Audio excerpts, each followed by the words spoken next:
अगर आज education minister ने इस्तीफा दे दिया तो अकाउंटेबिलिटी नाम की एक चीज़ आ जाएगी देश में, जो इस सरकार में है नहीं पिछले 12 साल से। इतनी बेशर्मी मत दिखाओ, किसी ने फेविकोल नहीं डाल दिया कुर्सी पे, उठा नहीं आ रहा है, आप उठ सकते हो, रिजाइन दे सकते हो। आप अभी देखिए बिहार सरकारी चयन जो आयोग है, जो ग्रुप सी लेवल की भर्ती करवाती है, उसका फॉर्म जो है 2021 से 2023 से भरा गया है ना, उसका भी एग्जाम डेट आया है ना, कुछ आया है, तो पूरा इंफ्रास्ट्रक्चर जो एजुकेशन डिपार्टमेंट का वो कोलैप्स कर चुका है। एक और युवा मौजूद है जंतर मंतर पे लगा था, बारिश के बाद भी लगा था कि बारिश होगी तो उसके बाद जो है लोग टूट जाएंगे, चले जाएंगे, लेकिन भीड़ जो है वैसी ही है जैसे कल थी। और जो खबर निकल के आ रही है कि शाम तक जो है धर्मेंद्र प्रधान का इस्तीफ़ा हो जाएगा। तो क्या एक इंसान के इस्तीफ़ा लेने के बाद क्या पूरे एजुकेशन सिस्टम में बदलाव आ जाएगा? इस्तीफा देने की अगर शुरुआत होगी ना, तो सिर्फ एजुकेशन सिस्टम में नहीं, बाकी सिस्टम में बदलाव आ जाएगा, क्योंकि उन्हें पता लग जाएगा कि इस देश में ये भी हो सकता है। अगर हेल्थ में काम ठीक से नहीं होगा तो हेल्थ मिनिस्टर का भी इस्तीफा माना जा सकता है। हेल्थ मिनिस्टर को पता लग जाएगा कि भाई मेरी कुर्सी भी खतरे में है, काम करना पड़ेगा। सड़क परिवहन मंत्री को पता होगा कि हाँ भाई सड़क ठीक से बनानी पड़ेगी। 2 महीने पहले बने देहरादून हाईवे के उस पर गड्ढे हो गए, जैसे किसी ने मिसाइल मार दी हो, ट्रक अंदर घुस गए। वो जो हाल हुआ है ना, इतने 1000 करोड़ रुपए लगने के बाद हाईवे का, आने वाले टाइम में फिर सड़कों का ये हाल नहीं होगा। तो क्या यही वजह लग रही है कि सरकार को पता है कि अगर आज हम धर्मेंद्र प्रधान का इस्तीफ़ा दिलवा देते हैं तो आगे चल के ये छात्र जो मौजूद हैं, युवा मौजूद हैं, आक्रोश भी हैं, क्योंकि 1 महीना करीब हो गया प्रोटेस्ट को, सरकार सुनने का नाम नहीं ले रही है। तो सरकार को कहीं ये डर तो नहीं सता रहा है कि आज ये शिक्षा मंत्री का मांग रहे हैं इस्तीफ़ा, कल होकर प्रधानमंत्री का मांग लेंगे, गृह मंत्री, इसी वजह से उनका इस्तीफ़ा नहीं लिया जा रहा है, ऐसा लगता है क्या? यही तो वजह है। अगर आज एजुकेशन मिनिस्टर ने इस्तीफा दे दिया तो अकाउंटेबिलिटी नाम की एक चीज़ आ जाएगी देश में, जो इस सरकार में है नहीं पिछले 12 साल से। कोई कुछ भी कर रहा है, कोई कुछ सुनता ही नहीं है, कोई सुनवाई नहीं है। आज मैक्सिमम युवा, जब मैं यहाँ आ रहा था तो वो मेरे को बोल रहे थे कि कुछ नहीं होगा, क्या करेगा जाके। अगर हो गया तो लोगों को पता लग जाएगा ना कि भाई होता है, ये करने से होता है। जो घर बैठे नेक्स्ट टाइम इससे ज़्यादा आएंगे, वे लोग भी आएंगे फिर यहाँ पर, क्योंकि उनके अंदर जो आज उम्मीद ही नहीं है कि कुछ होता है। उनको पता लग जाएगा कि ऐसे करने से हो जाता है। उन्हें पता लग जाएगा कि आज हमारी सड़कें ख़राब है तो हम प्रोटेस्ट करेंगे तो हमारी सड़कें ठीक हो जाएंगी। तो क्या लगता है कि ये प्रोटेस्ट आगे भी जारी रहेगा? जैसे खबर आ रही है कि शाम तक धर्मेंद्र प्रधान का इस्तीफ़ा हो जाएगा, और क्या उसके बाद फिर ये प्रोटेस्ट ख़त्म हो जाएगा, या देश के और कोने कोने में ये प्रोटेस्ट फैलेगा? एजुकेशन सिस्टम को रिफॉर्म करना सिर्फ एक शुरुआत है, ये अंत नहीं है। एक बार एजुकेशन सिस्टम ठीक हो जाए तो फिर जहाँ पर भी कुछ कमी दिखाई दिया करेगी वहाँ के लिए प्रोटेस्ट क्या करेंगे, लेकिन पहले एक चीज़ तो ठीक हो। शिक्षा मंत्री के लिए एक बात कहनी हो आपको तो क्या कहेंगे 1 मिनट के अंदर?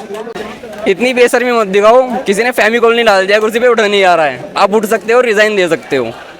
इस प्रोटेस्ट को आप पूरी तरीके से किस तरीके से देख रहे हैं? जिस तरीके से बोला गया था आज के बारे में, 20 जुलाई के बारे में, कि प्रोटेस्ट मार्च निकालना है एक संसद मार्च के लिए, लेकिन अभी तक जो है कंफर्म नहीं हो पाया, और आगे लोग गए भी थे, बहुत ज़्यादा भीड़ गई थी, लेकिन वहाँ पे बहुत ज़्यादा बैरिकेटिंग और पुलिस की बड़ी बड़ी गाड़ियाँ जो है लगा दी गई, जिससे बहुत सारे लोगों को लौटना पड़ा। तो क्या ये सरकार लोगों की बात, छात्रों की बातों को दबाना चाहती है, उनकी बातों को सुनना नहीं चाहती है, ऐसा लगता है क्या आपको?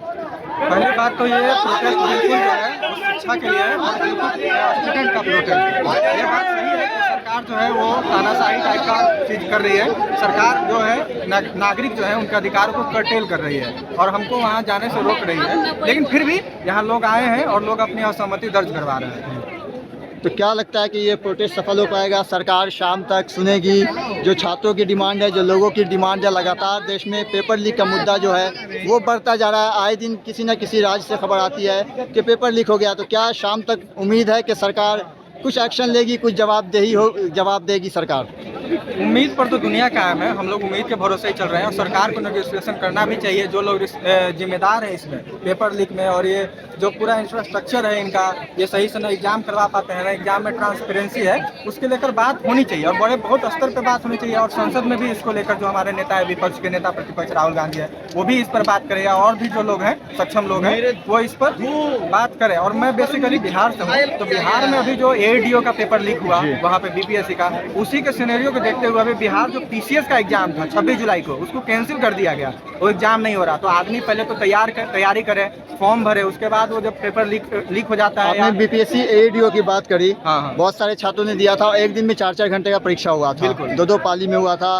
परीक्षा देने के बाद उसके बाद बहुत सारे छात्र, और वो भी डिस्ट्रिक्ट सेंटर नहीं था उनका, हाँ। अदर डिस्ट्रिक्ट में दिया गया था। बहुत सारे छात्र रूम ले गए थे, उसके बाद अचानक से परीक्षा दे के आते हैं, पता चलता है कि कैंसिल कर दिया गया परीक्षा को। क्या जो छात्रों की मेहनत, छात्रों का पैसा लगता है, वो ठहरते हैं जाके किसी होटल में, तो क्या बिहार सरकार को भी इसकी जिम्मेदारी लेनी चाहिए? बिल्कुल। क्योंकि लगातार ऐसी परीक्षाएं जो एनटीए द्वारा ही करवाया जा रहा है। बिल्कुल लेनी चाहिए। और मैं अभी इसी पर बात कर रहा था कि जो पेपर अभी लीक हुआ है या जो कैंसिल हुआ है, इसी का सिनेरियो है। इंफ्रास्ट्रक्चर जो खराब है उसका ये नतीजा है कि हम कोई कंडक्ट नहीं करवा रहे हैं। आप देखते होंगे कि एग्जाम जो है वो ट्रांसपेरेंसी भी नहीं है एग्जाम में। आप अभी देखिए बिहार सरकारी चयन जो आयोग है, जो ग्रुप सी लेवल की भर्ती करवाती है, उसका फॉर्म जो है 2021 से 2023 से भरा गया है ना, उसका भी एग्जाम डेट आया है ना कुछ आया है। तो पूरा इंफ्रास्ट्रक्चर जो एजुकेशन डिपार्टमेंट का वो कोलैप्स कर चुका है, वो काम नहीं कर रहा है सही से। इसलिए हमें इस पर बात करनी चाहिए और डायरेक्टली जो रिस्पॉन्सिबल लोग हैं उनको इस्तीफा देना चाहिए, हैंड ओवर करने चाहिए। जो अच्छे लोग हैं उनको आने चाहिए